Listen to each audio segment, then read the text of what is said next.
que forma atender o meu cliente? De que forma, o que eu preciso observar nessa primeira análise, né? Porque é o primeiro contato que você está tendo com aquele cliente. Você vai sentar de frente com ele, ou você vai atender ele, né, à distância, que hoje é possível fazer atendimento virtual, mas você precisa observar algumas questões que eu trouxe para vocês e algumas dicas super importantes. Quais que são as dicas? Ouvir o cliente. Isso eu falo porque a maioria dos clientes previdenciários são muito carentes. Eles são carentes não somente, eles são humildes, não. Eles são carentes de um atendimento de qualidade e de uma pessoa que ouça eles, né? Que dê um afago àquela dor que eles estão sentindo. Porque, como eu disse nas outras aulas, a maioria dos clientes previdenciários já vem para o nosso escritório com algum indeferimento ou com algum problema, né? Aquele cliente ficou doente, precisa de um auxílio-doença. Aquele cliente completou a idade e já quer pedir aposentadoria por idade. Ou aquele cliente quer saber se ele pode se aposentar, no caso do planejamento previdenciário. Então, a minha primeira dica é: ouça atentamente o cliente, certo? Você vai anotando, conforme ele vai falando, pontos importantes que você precisa observar na sua estratégia para aquele cliente. Mas deixe o cliente falar. Quando ele falar, interrompa ele somente se necessário, tá? Deixa ele explicar, deixa ele falar. Quando ele terminar, aí você pergunta o que for necessário. Normalmente a gente tem a ficha de atendimento e você vai completando a ficha de atendimento com aquelas perguntas da sua ficha de atendimento. O ideal é ter uma ficha de atendimento para cada tipo de benefício.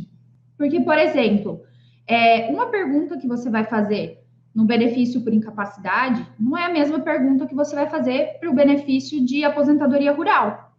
Então, é importante ter uma ficha para cada tipo de benefício de cliente, tá?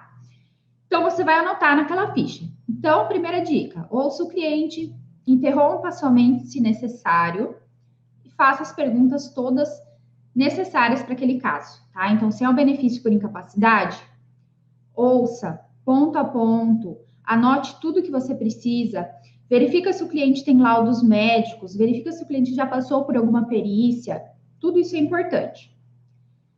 Transmita confiança, autoridade e credibilidade.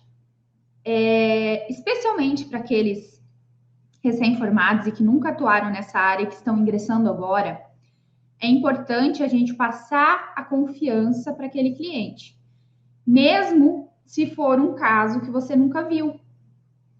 É importante que você transmita confiança, que você transmita credibilidade naquele atendimento, né? Não vai falar para o cliente, se você nunca pegou um caso, que você nunca pegou um caso igual ao dele, né? Porque isso já vai expelir o cliente. Então, use aquelas técnicas que eu falei na aula número 3, que está aqui no canal. Se você ainda não assistiu, vai lá, assiste, que são as técnicas de fechamento de contrato. E transmitir confiança, autoridade, credibilidade é uma das técnicas, né? Não restrinja a análise somente ao que o cliente pretende. Isso é muito comum, por exemplo, quando o cliente vem quando ele passou por outros advogados. E eu sempre falo isso ali no meu Instagram. O que acontece? Esse cliente já teve alguns nãos aí de outros colegas, já teve alguns nãos do INSS, e ele já vem para o seu escritório, ele já vem para o seu atendimento com uma opinião formada. Olha, doutora, fulano falou que eu não posso me aposentar, então eu vou ter que recorrer por esse benefício assistencial, pelo LOAS. A maioria fala LOAS, né? Só que não se restrinja somente àquilo que o cliente pretende. Porque quando a gente acessa o meu INSS do cliente, isso eu falei também nas aulas anteriores, a gente vê que às vezes o cliente fez um requerimento anterior que foi indeferido, ou que o cliente tem qualidade segurado, tem carência, que na verdade ele nem sabe, ele nem lembra. Então é importante analisar como um todo o atendimento.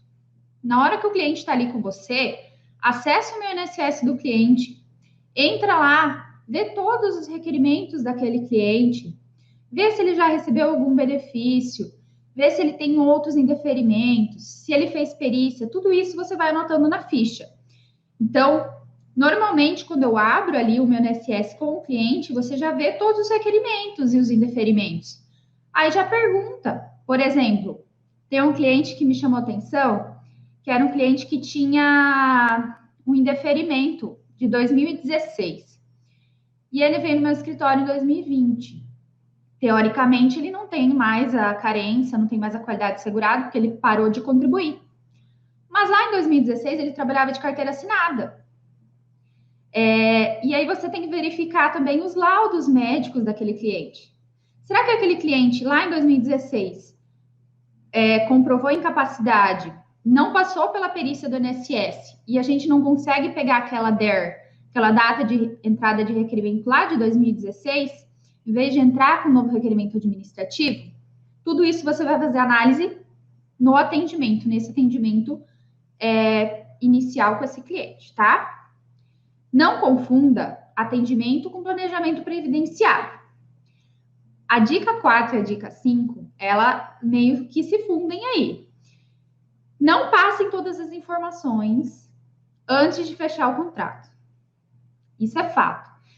A gente não pode confundir ali um atendimento, uma consulta que o cliente veio fazer com você, com um planejamento previdenciário, ou eu não posso, de maneira alguma, passar o caminho das pedras que eu falo para o cliente nesse atendimento sem que ele assine o contrato com você.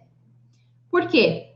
Porque esse cliente pode sair do seu escritório, fazer o requerimento sozinho, ou pior, ir em alguém e falar tudo que você falou para ele para fazer com outra pessoa. A dica 6, e que eu já falei na aula anterior também, é sobre a documentação. É super importante que nesse primeiro atendimento você já faça o fechamento do contrato. Pegue toda a documentação, as assinaturas de todos os documentos que você precisa para fechar esse contrato. Isso é fato que muitos clientes, se saíram da porta do seu escritório sem assinar a documentação ou sem deixar a documentação no seu escritório, eles não voltarão, tá? Então, essas são as dicas de atendimento.